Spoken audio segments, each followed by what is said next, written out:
한국의 국가 경쟁력이 1년 만에 7계단이나 떨어졌습니다. 스위스 국제경영개발대학원 IMD가 발표한 2025년 국가 경쟁력 순위에서 한국은 69개국 가운데 27위를 기록했는데요. 불과 1년 전 역대 최고였던 20위에서 크게 후퇴한 겁니다. 순위 하락의 원인을 자세히 들여다보면 눈에 띄는 공통점이 하나 있습니다. 바로 노동시장 경직성인데요. 기업 효율성과 인프라 부문이 크게 흔들렸고 특히 기업 효율성은 4대 평가 항목 중 낙폭이 가장 컸습니다. 기업의 생산성과 경영 문화 그리고 노동시장 자체가 모두 후퇴했다는 뜻입니다. 대표적인 지표들을 보겠습니다.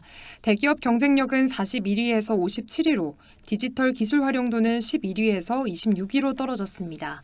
기업 민첩성은 9위에서 46위, 고객 만족 고려도는 3위에서 40위로 급락했습니다. 모두 민간 기업의 유연한 대응력과 관련한 항목들인데요. 이 가운데 노동시장 지표 하락은 특히 두드러졌습니다. 수습사원 제도 운영 순위는 11위에서 36위로, 실업 관련법에 대한 평가는 9위에서 38위로 밀려났습니다. 노동시장 유연성이 급격히 낮아졌다는 평가가 내려진 겁니다. 전문가들은 이 같은 흐름의 핵심 배경으로 강성노조의 구조적 영향력을 지적하고 있습니다. 세종대 김대중 교수는 한국은 우버나 타다 같은 신산업이 노조 반대에 막혀 출범조차 못한다고 짚었습니다.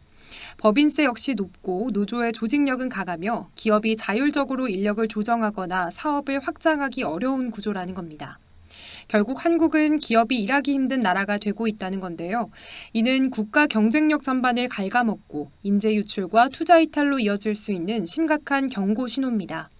반면 경제 성과와 정부 효율성은 상대적으로 좋은 평가를 받았습니다. 수출은 회복세를 보였고 정부의 조세와 재정 운영은 안정적인 것으로 나타났습니다. 하지만 민간 기업의 활력과 기반 인프라가 무너지고 있다면 이 회복도 지속 가능할지는 의문입니다. 이제는 노동시장 유연화, 신산업 규제 개혁, 기술 인재 양성 같은 구조적인 개혁에 대한 사회적 합의가 필요한 시점입니다. 무엇보다도 노조 역시 변화해야 하는데요. 더 이상 고용 유지와 기득권 방어에 머무르지 않고 혁신과 경쟁력 회복에 협력하는 파트너로 거듭나야 할 때입니다.